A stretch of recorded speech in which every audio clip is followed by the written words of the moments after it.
Coming to you from a cozy little condo high atop Old 4th Ward, Atlanta.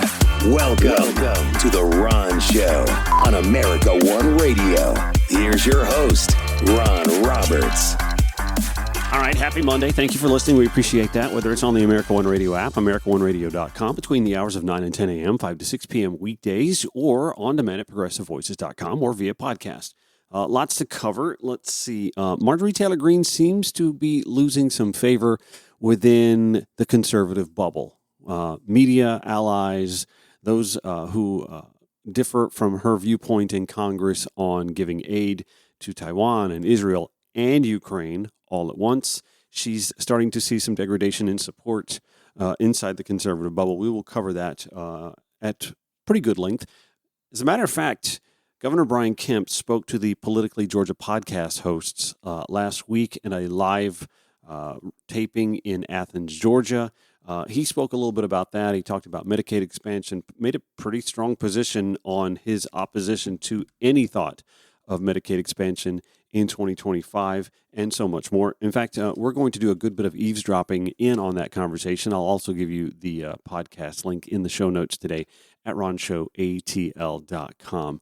Let's start with the awkwardness at the very beginning, where AJC reporter Greg Bluestein asked him about his primary vote. You said a few weeks ago that you'll vote for Donald Trump despite your long, contentious personal history with the former president. But you didn't say who you cast your ballot for in that presidential primary. So who did you vote for in that contest and why? Who'd you vote for? I stayed out of that Well, I may sit out too. I mean, look, I did like a lot of other people. I went and voted in a Republican primary that didn't matter. A Republican primary didn't matter at the time, of course, because by then Donald Trump had pretty much sealed the nomination. He ended up getting enough votes in Georgia that night to actually submit the nomination. But you've said over and over again you're going to support the former president, but you won't say whether or not you voted for him or for Nikki Haley or for someone else in that March presidential primary? Well, I'm definitely going to support the ticket in November. I mean, to me, we've got a great team in state government that I've been working with. I was with a lot of those folks today down in Augusta with Speaker Burns and a lot of members of the General Assembly signing the accelerated tax cut that we did this year on top of the largest tax cut ever in the history of the state, where we're going to save all of you in the audience and hardworking families and businesses in our state $3 billion over the next 10 years. And I have a vested interest in us keeping our team together, holding our majorities in the legislature that we can keep governing with the people that are there and doing the great things. And I'm sure we'll talk about a lot of those. And so that's really what my focus is. And that means, supporting the ticket from the bottom up. Bluestein followed up because Kemp's own wife, the First Lady of Georgia, Marty Kemp, has not been able to come to grips with the potential for voting for Donald Trump in November 2024. Well, I warned the First Lady this question was coming, but of course she said recently, and it made a lot of national news, that if the election were held today, she's still not ready to vote for the former president. She'd actually write your name in, probably, for president. But look, even if you've reconciled your history with the former president, the fact that your wife and many other, conservative Republicans still aren't ready to support Donald Trump speaks to the challenges your party faces in November. How do you think Republicans reconcile those differences? Well, listen, both parties have issues, no doubt about that. And anybody that knows anything about the four Kemp women know that they are strong-headed, strong females that are very opinionated, and nobody knows that better than me. But this really goes back to my point, and I know, Greg, you in the AJC covered this when I was in Nashville speaking to the Republican donor retreat, and I gave a speech, and it had several points to it, but one of them is, we have to be a party that gives people a reason to vote for us. We have to be thinking about the future. We can't be looking in the rearview mirror. And this was all pointed at winning states like Georgia, winning states like Pennsylvania and Wisconsin, and true, North Carolina, true swing states. It's my belief that swing state voters that will decide the presidential election they are going to vote for somebody that they believe will do something for them, that will be focused on the future, that's going to make, their state and their country better. They're not going to be looking at the rearview mirror at what happened in the 2020 election, or what happened 2 years ago, or what happened to somebody else, or this legal case, or this stumble that Joe Biden had. People, there's a certain segment of voters that want to know what you're for, and I just think it's an opportunity for the Trump campaign to start doing that. And I don't, they haven't been listening to me too much here up to this point, but there's still plenty of time left. And look, I get the frustration that they have, and I get, the angle that the Biden campaign takes. But for that, look, there's no secret that for Republicans, even for me in my reelection campaign, that was something that we had to look at. We had to say, we got killed in the suburbs and in the cities in 2020, and how are we going to rectify that in 2022, and how are we going to reach out to those voters and give them a reason to vote for us? And thankfully, we did a good job of doing that and had a good record to share with that. And, former President Trump has a lot of good things he can talk about for people, like securing the border and renewing his tax cuts and a lot of other, his foreign policy and other things that would do that. And I think to get voters, that are like Marty or anybody else that's undecided and nobody's earned their vote at this point, that's an opportunity for them. So in 2022, Governor Brian Kemp, running for re-election, had to rail on the economy of the President of the United States in office at that moment, and that was Joe Biden, while also taking credit for and praising the economy at the state level. So Bill Nigut wanted to put him in the position of trying to give the current president, Joe Biden, some credit for, well, anything. That's always awkward.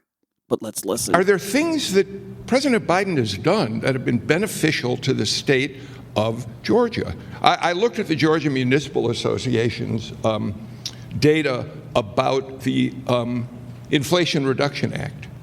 It brought $8.9 billion into the state for roads, more than $220 million for bridges, $100 million for broadband, $1.4 billion for public transportation, and I could go on. Does President Biden get any credit, as far as you're concerned, for the infusion of funds to this state, which are now beneficial and which have also helped you build the remarkable surplus that you have? Well, I think on the transportation front, it'd be interesting for you all to do some due diligence and find out how much of that money that they keep talking about is actually being spent on a road project. So I understand he was doing an interview live before an audience and wasn't able to Google this, but Senator Ossoff just points out that $1.8 billion just this year comes to the state of Georgia for roads and bridges, highways, other surface transportation. $4.2 billion for transportation overall to invest in roads and bridges and public transit, ports, airports. We only have the world's busiest, by the way, and $159 million just for clean water in the state of Georgia. Versus like the things that we're doing, putting 1.5 additional dollars of cash into the budget. And I would garner to say that a lot of our funds, when that amended budget, I guess the amended budget's already been signed, that money will start being spent and being put into production all across the state a lot quicker than a lot of the federal funds will. So this is also where I point out, by the way, that Georgia is the state with the largest mass transit authority in the country that doesn't get a dime of state funding. Oh, by the way, we just keep adding lanes to the interstate, or, hey, let's make these special pay lanes, or HOV. We do everything but address mass transit in this part of the state. So is it as simple as Biden bad?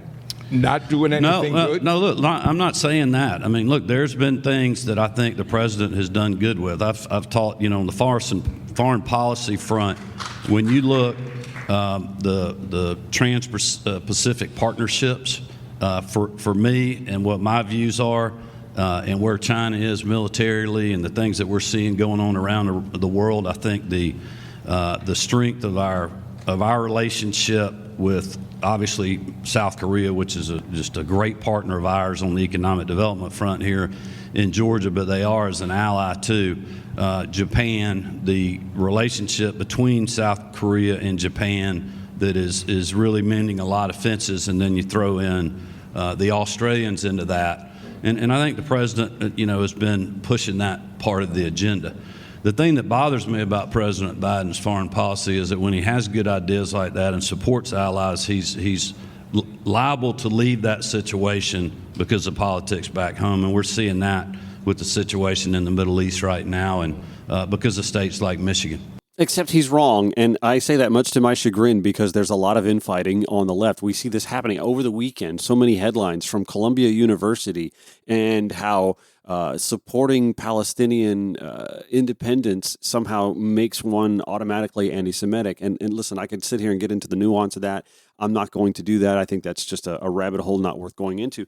But President Biden is actually managed to walk, I think, a tightrope. And it may affect him electorally in 2024 to the negative. He's had to walk a tightrope where he is leading a nation that is decidedly pro-Israel, just allocating more funds to Israel that they won't even see for the next 2 years. They're using money already granted to them to fight the war against Hamas. See, this is where the politicization really kicks in here because President Biden has been mostly decidedly pro-Israel. He has been outspoken when Israel has run afoul of human rights violations, obviously, as you would expect a pro-life conservative politician to at least give a nod to, but politically speaking, can't speak ill of Israel if you're a Republican in the United States. So as Bill Nigut put it, so Biden bad? So when we come back, we'll dive more into Governor Kemp's appearance on the Politically Georgia podcast. Again, we'll include that link in today's show notes at ronshowatl.com.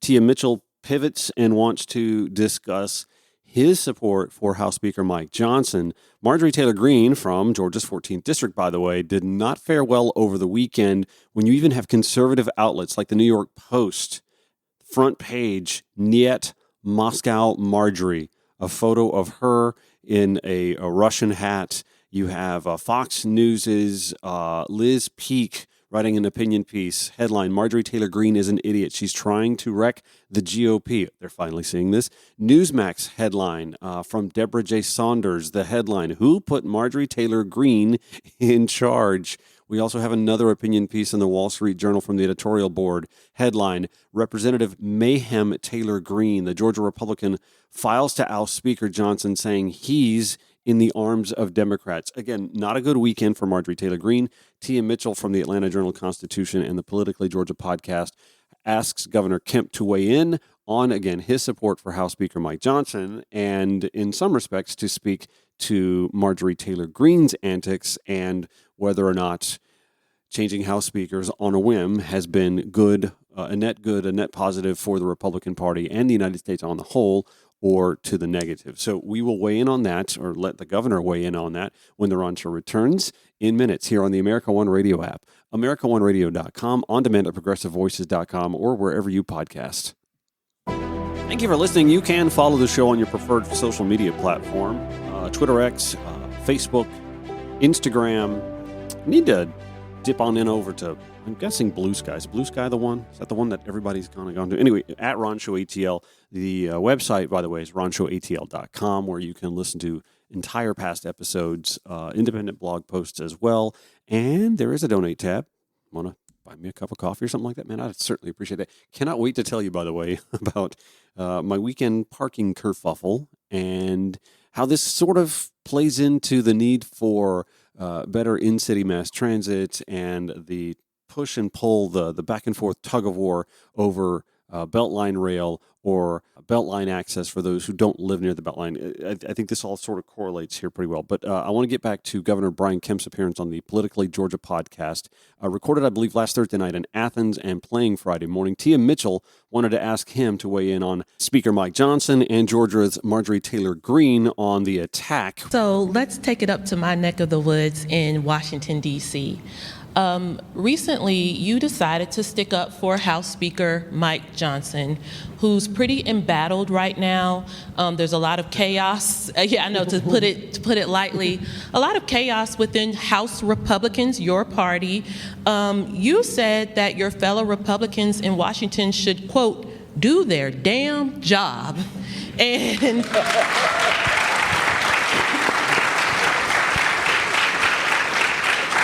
And as you know, fellow Georgian Marjorie Taylor Greene is leading the charge to oust Speaker Johnson. Why did you decide to speak up? And have you been talking to Republicans in Congress? What do you think they need to be doing right now, particularly on the foreign policy and on just overall GOP dynamics? I just think they need to do their damn job. I mean, to me, just as a voter, not necessarily as governor, but watching what they went through when Kevin McCarthy got the speakership, and then how it went down afterwards, and we saw what a disaster that was, and now they're just trying to do that again. I mean, that has not been effective, and this goes back to my point of you've got to give people a reason to vote for you. We have to be for something. And I just remember my days in the legislature and having, early when the Republicans took control of the state Senate, and there was just a lot of politics going on, and there was tough votes we were having to make, and people were like, well, they've got an amendment to do this. And I remember just saying one time, look, we already voted on that one time. Just let them do the amendment. Let's just vote no and move on. And that's my point. I mean, look, I get that Republicans are split on different things. I certainly understand the frustration of a lot of people in Congress that they're moving forward with supporting Ukraine and Israel and Taiwan and not tying that to some stuff at the border. I mean, they need to fix the border. The House has moved on the border, and the Senate's just not taking it up. I mean, to me, it's political malfeasance that the Biden administration had complete control of the Congress and the White House from 2020 to 2022 and did absolutely nothing to fix the border. And every governor in the country was dealing with that. We were going down there. We were pledging to meet with them. We were pledging to help and send Georgia National Guard and other troops that are down there. And look, the American people want us to fix that problem. I don't know why Congress can't come up with a way to have border security and do that, do the other business they need, and then start having really good conversations on like having an illegal or a legal immigration policy in this country that works. But if people are split, I understand, but these are big issues. And I think the Speaker really made some great points the other day talking about his son, and it is better for us as the United States to send bullets to Ukraine versus our young men over there. And to me, that is really the conversation and what Putin would do after. I mean, Marty and I, as you know, I was the first governor to visit the country of Georgia. We've had a military partnership over there through the United States military for I think 29 years now. And we saw firsthand how the Russians literally took some of the best territory in the country of Georgia on waterfront property over there. And those people live in fear every day. Every night, the Russians are moving fences to gain more of their territory. So like if Putin is successful in Ukraine, he is not going to stop. And then if he attacks a NATO member, then we will be involved in that conflict. And so regardless of how you feel about that, they should vote on that. Just put it on the floor. If you don't like it, Marjorie Taylor Greene can vote red, and somebody else can vote green. I just think people are ready for them to move forward. And, if they want to get rid of Speaker Johnson after the election, I think that's fine. But, I mean, who's going to be able to do better than he's done right now? What member of Congress? What plan do they have? And I think that's my frustration, and I think it's the frustration of a lot of Americans. So Tia Mitchell wants to follow up because she wants to know what Governor Brian Kemp's future political ambitions may or may not be. You're very plugged in to Washington politics, Governor Kemp. You're also term limited.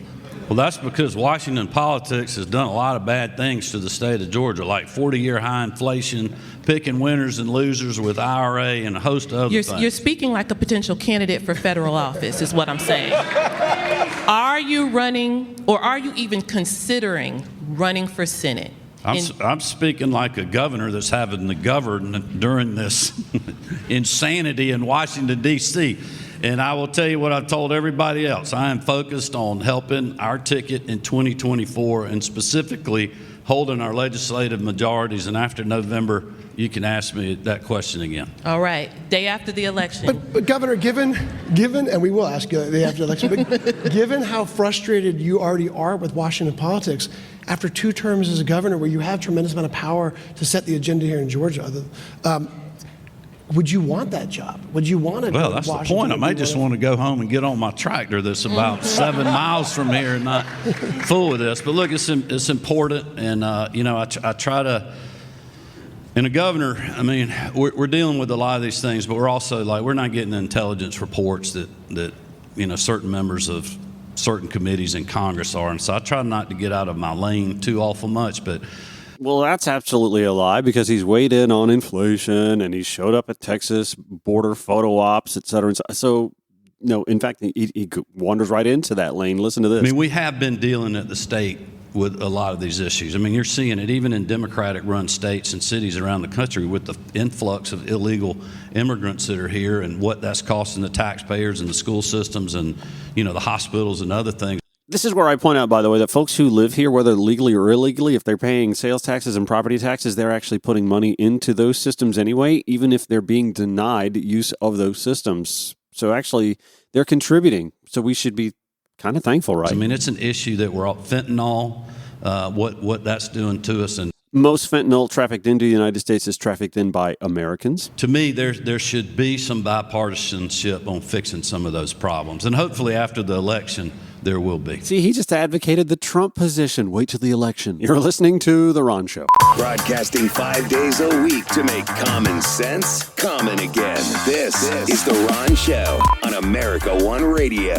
Governor Brian Kemp speaking with the Politically Georgia podcast host from the Atlanta Journal-Constitution and NPR station in Atlanta, WABE. Can I just tell you, strictly from a philosophical standpoint, ideologically speaking, I don't agree with Brian Kemp on very much at all, but I will say this. I look forward to the day where we can have ideological differences with a mainstream Republican and not have the nuance or the quirkiness, the oddity that is the MAGA culture. You see this fraying happening within the GOP from the Donald Trump, Marjorie Taylor Greene wing of the party and a mainstream conservative Republican who, again, I could sit here and differ with on a variety of issues and do quite often.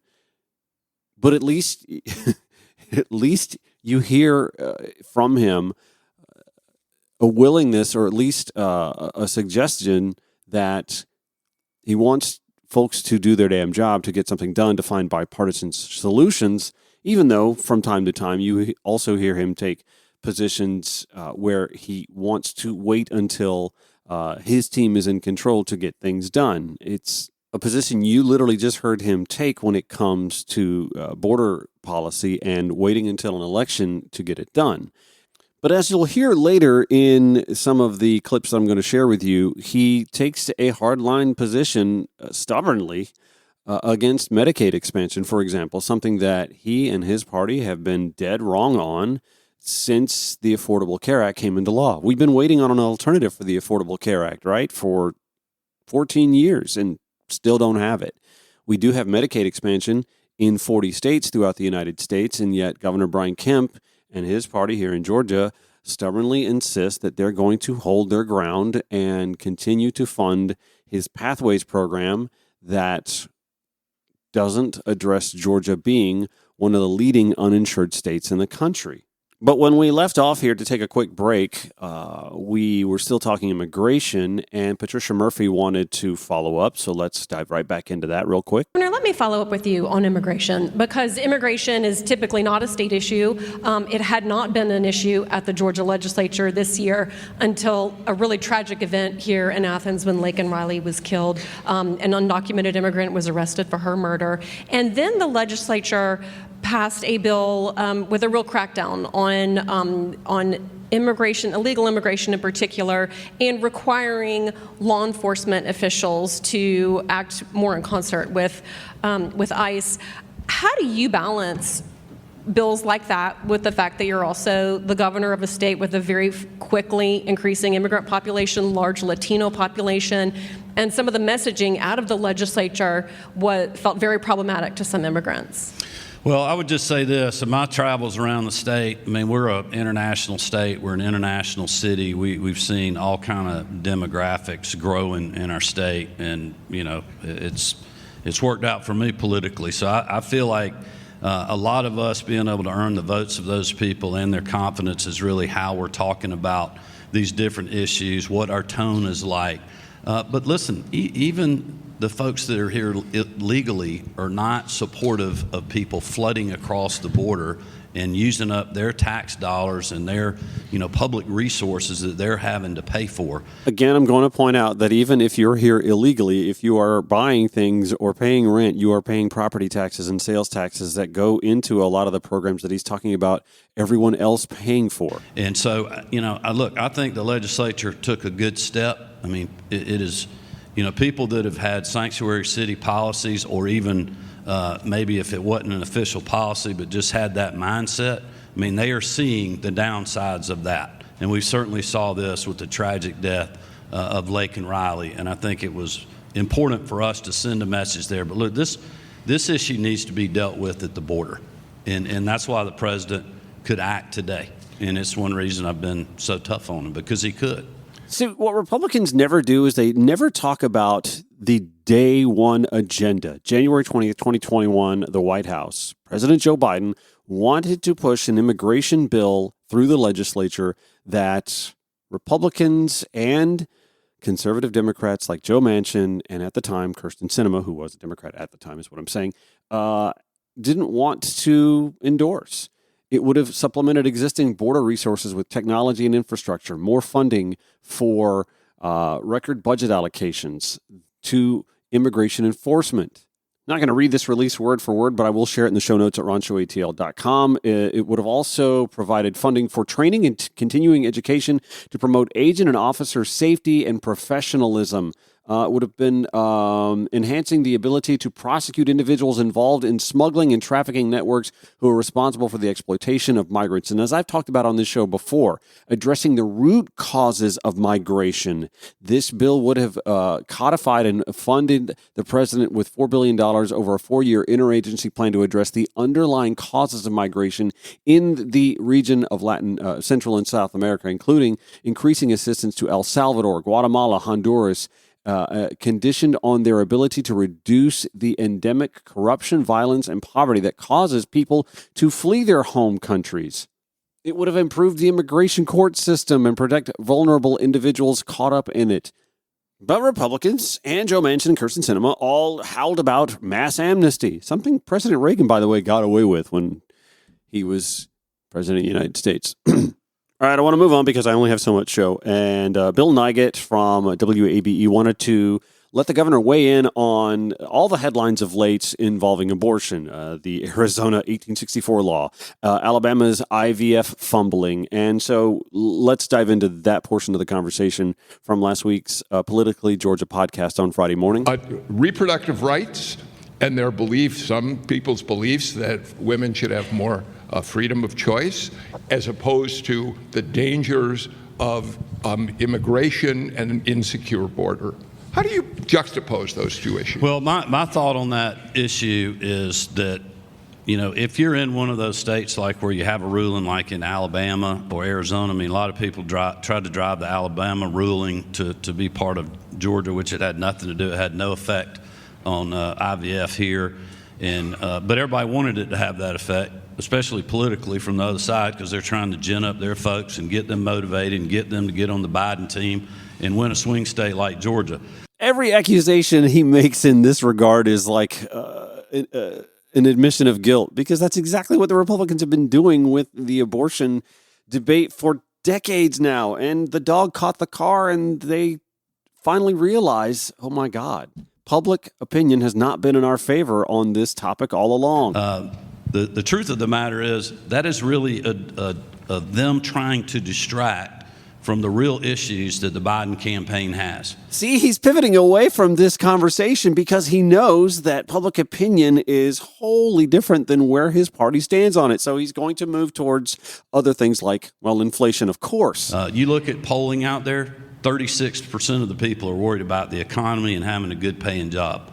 21% of them are worried about inflation, especially high grocery and high gas prices and high energy prices, not to mention rent, mortgage rates, just all these other things that have really happened under this administration. So now you and I both know how disingenuous that is, because the inflation has been a global problem, one that we have actually fared better than most of the rest of the world has.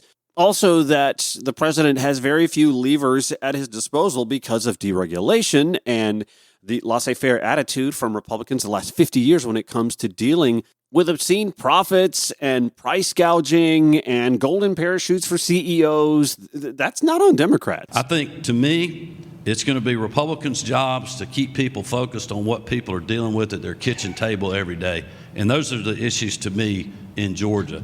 Yeah, okay, but Bill Nigut does bring the governor back to talking about reproduction. One of the things you will be most famous for when you finally give up the office is passing the heartbeat abortion law. To what extent do you think that's going to play a major role when voters go to the polls in Georgia to choose a presidential candidate? Well, we've had the heartbeat legislation since 2019. So regardless of how you feel about that issue, I have a personal experience with that. Both Marty and I do. I have seen 2 heartbeats on an ultrasound and gone back and got another ultrasound just a week later, and one of those heartbeats was gone. So I have personal feelings about that. But look, I know a lot of people disagree on that issue, and that's what legislators are dealing with and states are dealing with all around the country right now because of the Supreme Court ruling on Roe v. Wade. But what I always tell people is Georgia is a state that values life. And even if we disagree on, what week, what month, or whatever else on abortion, there are so many things that we agree on and that we have done in the state that values life. Adoption reform, foster care reform, the reforms that we've worked on the last 2 years on mental health, leading with Speaker Ralston, a 91-page bill, record amount of funding. This budget that we just passed is the most money we've ever spent in the history of the state on mental health issues and the challenges that we're seeing. What Marty has done to end human trafficking. Just lives that are stolen, our children from these traffickers, and us trying to help them, make an adjustment to that life and get that life turned around and re-enter society and not have government working against them and supporting and going after the people that are doing this. Those are things that, 95% of the people agree on. And so that's what we're going to continue to focus on in the future. So he's going to be asked about his position, and it's a pretty hard-line one, on Medicaid expansion. We'll get to that in the next segment. And if you'll indulge me, just a touch. Personal point of quibbling, I guess, in some respects. I got booted over the weekend, and I'm not going to sit here and deny my guilt, but I am going to suggest that this is exactly why Beltline Rail is so necessary, specifically in an area where I got booted. Honestly, this is no way to treat a customer of a merchant. And then there's the selective enforcement that kind of gets my goat as well. When the Ron Show returns here on the America One Radio app, AmericaOneRadio.com, on demand at ProgressiveVoices.com, or wherever you podcast. Thanks for hanging in there. We are reviewing Friday's Politically Georgia podcast featuring Governor Brian Kemp. It was a taped live event. I always say it was live when it was taped, but it was played after. Anyway, that happened Thursday night in Athens, Georgia, where the governor weighed in on a variety of topics, and we've covered most of those this morning. Everything from immigration policy to House Speaker Johnson and Marjorie Taylor Greene locking horns. We talked about the economy, and one of the key headlines that came away from this Q&A with the Politically Georgia podcast host Bill Nigut and Greg Bluestein, Tia Mitchell, Patricia Murphy, was the governor's hard stance, despite the fact that we're seeing more Republicans showing signs of being on board with Medicaid expansion. Governor Brian Kemp is drawing a hard line here, not on his watch. He would rather see the Pathways program that he spearheaded that has cost $26 million in taxpayer money so far and has taken care of less than 1% of the uninsured in the state of Georgia. He wants to see that given more time. Greg Bluestein drove the conversation into Medicaid expansion. Here's how that played out. There's a lot of debate and talk, and even a first ever legislative committee vote this year on Medicaid expansion. Lots of the talk came from Republicans, emanated out of the Georgia House. Regardless of who wins in November, though, the future of your Georgia Pathway program is up in the air. We know President Biden, if he wins, is unlikely to give it another year unless you win in court, which you could. And we know that former President Donald Trump has talked about eliminating the Affordable Care Act entirely. It hasn't tracked the numbers that you wanted to see. And there's a lot of Republicans who say they're ready for a broader expansion. Do you ever see yourself as open to the idea in 2025 or 2026 of a full Medicaid expansion? Well, I hope that the AJC will write the facts about Medicaid. We have done a Medicaid expansion through our waivers and the reinsurance program that we have on the private sector side, which is access and pathways. So all the pundits that want to expand Medicaid and cover people below 138% of the poverty level always said, and Stacey Abrams said this for the whole 2018 campaign, and she tried to say it in the whole 2022 campaign, that if you expanded Medicaid, you'd cover 600,000 more people. Now, President Biden has been doing everything that they can in his administration to block our pathways Medicaid expansion with work requirements. It's a conservative Medicaid expansion. And so we're just now getting started on that program. But when you add up what we have done through pathways plus our access program, we have we've signed up 713,000 people, the majority of those being on private sector insurance. So if you do Medicaid expansion, you're going to take those people off of private sector insurance and put them on government-run health care, which is going to increase your short-term costs and your long-term costs. So people that are saying Medicaid expansion is so great and it's going to cover 600,000 more people, what we have done with a conservative solution has already covered 713,000 people, even with Biden trying to block the Pathways program. So, when the legislatures are looking at this, that is what we're telling them. Now, the day before, Representative Dr. Michelle Au was actually on the Politically Georgia podcast as well and weighed in on Medicaid. And she said that the figures the governor cited, I'm reading this from the Politically Georgia blog at ajc.com. I'll have it in the show notes. She said the figures the governor cited show that the federal law that President Barack Obama signed in 2010 is working, that Kemp is, quote, trying to take credit for a state-based website that simply allows patients to sign up for that coverage. So, Governor, does this mean in 2025, if this debate actually gets traction, if we see more Republicans putting their names behind it? Because this year, a lot of Republicans were wondering where you stood publicly on it. We know now where you stand on it. But would you support this in 2025, or is it sort of you issuing a veto threat, essentially? No, well, I'm just saying that, my position is to continue on the policies that the General Assembly voted on in a bipartisan way, early in my administration, and the Biden administration has tried to block. And we're going to continue. Look, we were fine with the legislature having a conversation about that. That's certainly up to them. I was respectful of that, but when they start talking about going to the floor and going to a vote, they need to be having a fiscal note. They need to be really answering the question, are you seriously going to vote for something that's going to take 713,000 people off private sector insurance and put them on Medicaid that pays a lower provider rate when these individuals go to a hospital when private sector insurance pays more? I mean, to me, that's just not good policy. It doesn't matter if you're a Republican or a Democrat. So he's saying because Medicaid negotiates a lower rate of pay, the absurd fees that hospitals charge has a lot to do with why our health care overall is so expensive. Because Medicaid negotiates a lower rate, he's against that? That sounds very free enterprise, very beneficial for hospital providers, but not for all of us who pay into insurance, whether it's Medicaid or for private coverage. So that's a no for next year. I mean, I'm in the no camp. I am supportive of what we did. We need some more time to continue to implement and get people to sign up on pathways. And I know, they're not going to give us a leash for the rest of my, little less than 3 years. But we got to make some headway on that. Another House Democrat, Representative Scott Holcomb from Atlanta, said that Kemp proved he is, quote, wrong on Medicaid expansion, saying Georgia Pathways is not working and is more expensive than full expansion. More delay leaves hundreds of thousands uninsured and more hospitals vulnerable to closure.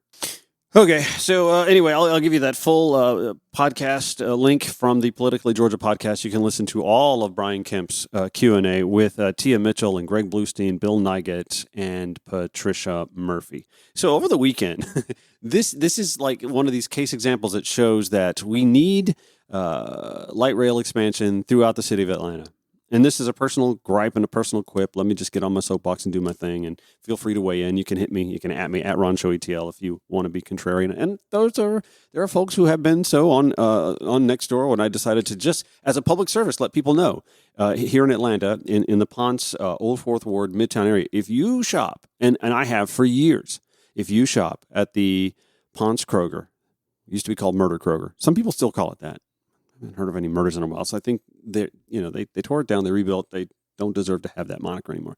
Anyway, that Kroger has limited parking. It's a smaller footprint Kroger to begin with, but it also has a smaller parking lot. And because it's Beltline adjacent, there are folks who like to park in the Kroger parking lot and then go wander off and have their hours of activity on the Beltline. There are also folks who work in the Ford factory office building right next to it who don't want to pay $24 a day. That's right, $24 a day to pay to park where you work. To me, that's something that needs to be addressed. But again, light rail access might actually help those who would have access to it to get to and from that job, that location on the Beltline, which already, as we see, has limited parking problem. Anyway, so for years I have shopped at this Kroger. And for years, they have been resurfacing that lot time and again. They'll do chunks at a time.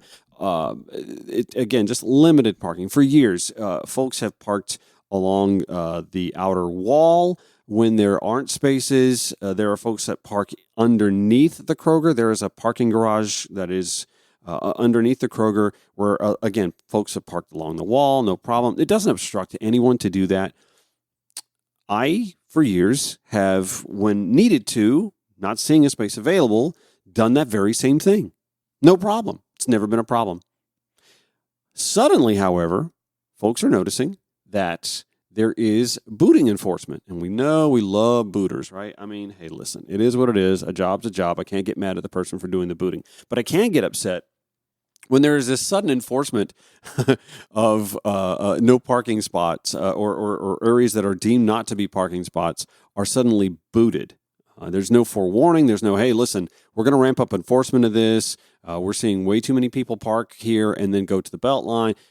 Not that you can tell one way or the other. There's a sign also that says 90-minute limit for parking, and there's no way that somebody who's just going to randomly go around and boot can keep tabs on how long a vehicle is there. So they're being selectively selective on the enforcement, I guess, is the point. So anyway, I went in, got a few items of groceries, came back out, saw my car got booted. So you know what I did? I went back upstairs. I got a refund. I feel better about that. And I know Kroger's not the one doing the booting, but the property owner is. And my groceries give Kroger money. Kroger gives some of that money towards their expenses, which includes the rent. I'm just not going to contribute to that. And I'm not sitting here saying that I wasn't wrong. I'm saying that this is a new enforcement, that there's no information given that warns patrons that there's going to be a ramped up enforcement. And I get the problem. I get it. The Beltline and the office building are taking parking spaces from patrons, but that's just no way to treat a customer. So I decided I've got to get my money back. And yeah, I had to go buy the groceries elsewhere. I actually spent a little bit less to go get them somewhere else, but I'm just not going to contribute money to an entity that pays rent to another entity that doesn't respect customers enough to at least kind of give us a little bit, just a little bit of a heads up that they're going to start booting folks. And listen, there is a Boot Girls Buckhead account on Instagram. You can hit them up if you ever find yourself booted. If the fee is more, it was just $75. If the fee was more than $75, say if it was $150 or $200, something like that, I probably would have messaged them and waited them out because I think they only charge $50. In the big scheme of things, 75 versus 50, it is what it is. But I feel better knowing that the money that I got back from Kroger is money that will not go to their landlords. And yet, yes, I let Kroger know about it, and maybe they'll let their landlord. I don't know. Maybe they won't. Anyway, this is just my public service of saying, If you shop at that Kroger and you've before known that you've been able to just kind of use unused space before to park, know that they will boot you now. Thanks for listening. Back tomorrow, 9 to 10 a.m. on the America One Radio app, AmericaOneRadio.com. Show notes at RonShowATL.com.